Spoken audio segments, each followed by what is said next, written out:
L'autre grand titre aujourd'hui de l'actualité, c'est la crise financière qui menace toujours d'affaiblir encore plus. Une crise qui menace aussi l'Europe, puisqu'un grand établissement belgo-néerlandais est justement un signe que l'Europe, elle aussi, est menacée, qui menace,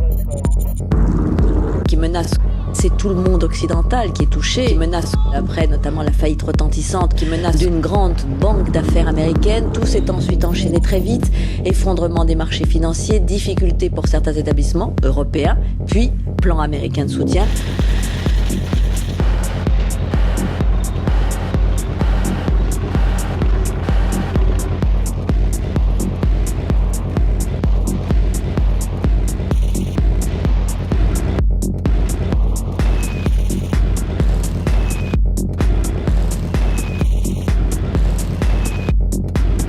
Après la mobilisation aux États-Unis et l'adoption du plan de sauvetage des banques américaines, c'est donc au tour de l'Europe de se mobiliser sous l'égide de la France. Tous les gouvernements se mobilisent donc pour éviter les mouvements de panique face à la crise financière. Même au pays de l'or noir, c'est l'inquiétude. Ici, la mobilisation est générale avec un objectif, rassurer les Français. Panique. Nous sommes dans une période qui, en effet, Panique. demande beaucoup de mobilisation Panique. de la part de tous. Mobilisation de la part de Panique. tous. Les gouvernements se sont mobilisés de manière, je dois dire, impressionnante lorsqu'il le fallait.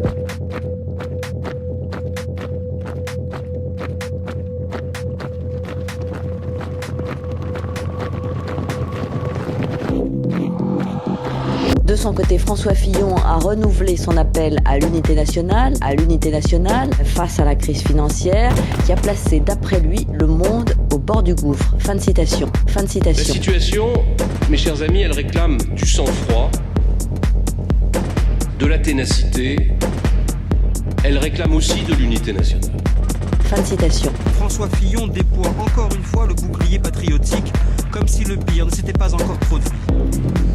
Je crois que chacun doit bien comprendre aussi pourquoi est-ce qu'on en appelle à l'unité nationale. Parce que c'est vraiment un moment où ça sert à rien de se faire des chicayas, de se critiquer les uns et les autres. C'est un moment où on doit être rassemblés.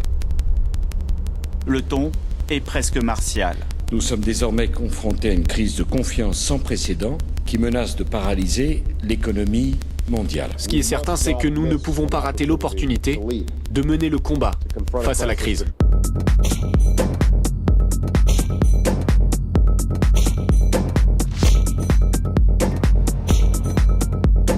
Aux États-Unis, après des jours et de longues nuits de négociations, un accord a finalement été trouvé sur le plan Bush de sauvetage du système financier. Ce sont les ministres des Finances des 7 pays les plus riches de la planète qui se sont réunis à Washington pour essayer de définir déjà un plan d'action concerté. Nicolas Sarkozy veut montrer qu'il est à la manœuvre.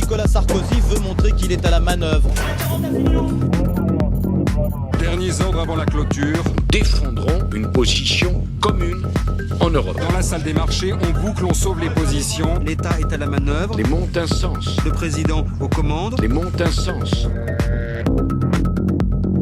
105 1100. Cet après-midi, devant les députés, c'est son Premier ministre François Fillon qui montait au front. Autre front, la préparation délicate du sommet prévu demain avec Angela Merkel, Gordon Brown, Silvio Berlusconi et Jean-Claude Trichet.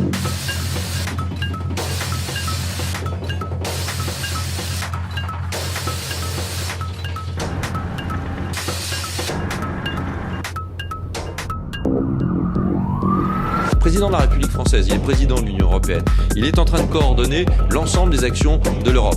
La ministre de l'économie, Christine Lagarde, elle est à Washington. À Washington, les plus grands pays industrialisés se réunissent pour combattre ce fléau. On va y arriver, évidemment qu'on va y arriver. Le compte à rebours est lancé ici à Bruxelles. On va y arriver, évidemment qu'on va y arriver. Une décision devrait être prise avant 22h. On va y arriver, évidemment qu'on va y arriver. Objectif, freiner le vent de panique avant l'ouverture cette nuit. On va y arriver, évidemment qu'on va y arriver. Des bourses asiatiques.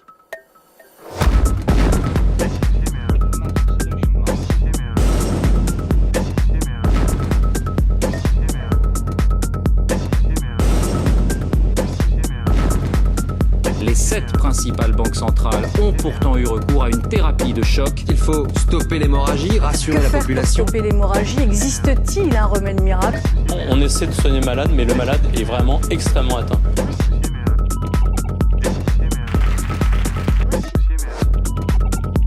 Le Premier ministre a pu goûter aujourd'hui à ce que l'on appelle une remontée de terrain.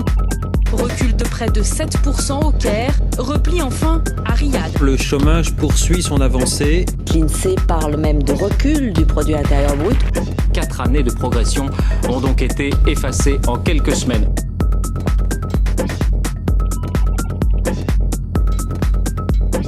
Les places financières ont donc connu une nouvelle journée de débâcle. De débâcle. De débâcle. De débâcle. De débâcle. De débâcle. Ça a permis de dire ouf le temps d'une demi-heure, une heure, et puis ensuite on est revenu dans le massacre. Dans le massacre. Ça va être une victime collatérale, l'environnement sera une victime.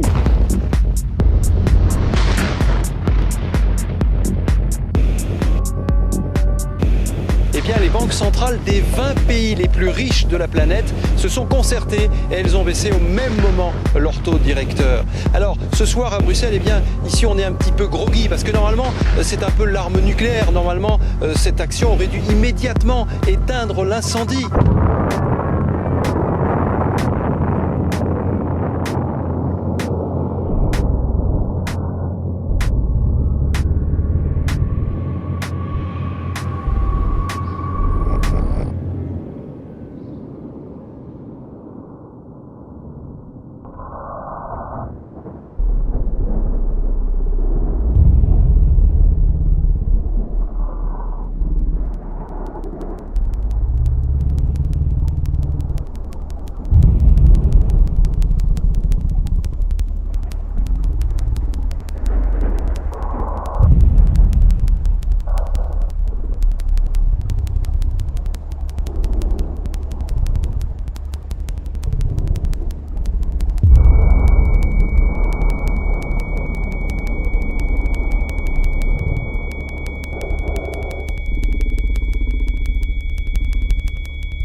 Nous entrons dans une nouvelle ère de coopération internationale. L'économie de nos pays occidentaux est-elle sauvée? Après 24 heures de discussion, la satisfaction se lisait sur les visages des 20 dirigeants des pays les plus riches de la planète.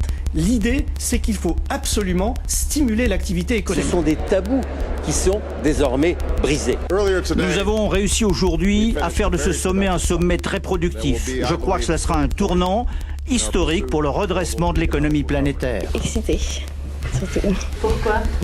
Parce que c'est l'homme le plus puissant de toute la Terre, donc...